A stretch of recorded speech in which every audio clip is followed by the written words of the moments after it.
Est-ce que vous comprenez Robert Hue, Braouzet qui rejoignent Emmanuel Macron? Qu'est-ce que ça vous inspire, ces ralliements d'anciens cadres du Parti communiste? Oui, voire secrétaire national.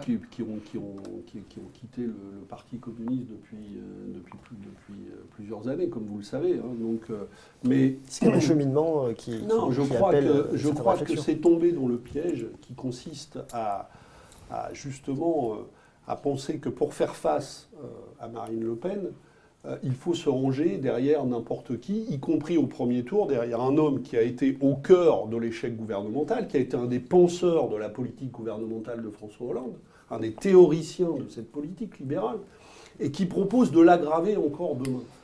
Donc je pense que, évidemment, Emmanuel Macron n'est pas au premier tour le choix à faire pour envoyer un signal fort face à Marine Le Pen.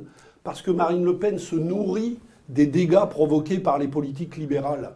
Donc il ne faut pas alimenter le moulin libéral. Il faut au contraire le combattre. Et Emmanuel Macron contribue à l'alimenter. Donc il n'est pas le rempart idéal, et je ne comprends pas que L'argument du vote utile ne vous convainc pas? L'idée de le moins mauvais rempart à Marine Le Pen dès le premier tour?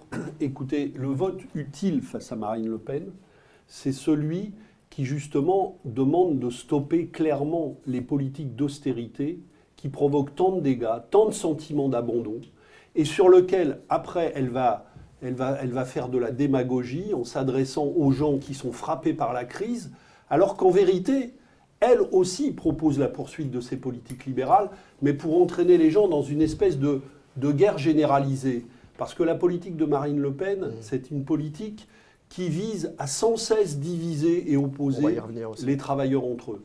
Et je pense que pour faire face à ces logiques de division, il faut unir dans un grand projet social. Pas dire aux gens tous les matins, comme le dit Emmanuel Macron, il va falloir que vous soyez en concurrence. Comment ça se fait qu'on n'a pas plus de jeunes qui veulent devenir milliardaires?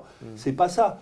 Les gens veulent vivre dignement, simplement de leur travail, dans la solidarité. Et c'est à cette exigence-là qu'il faut répondre.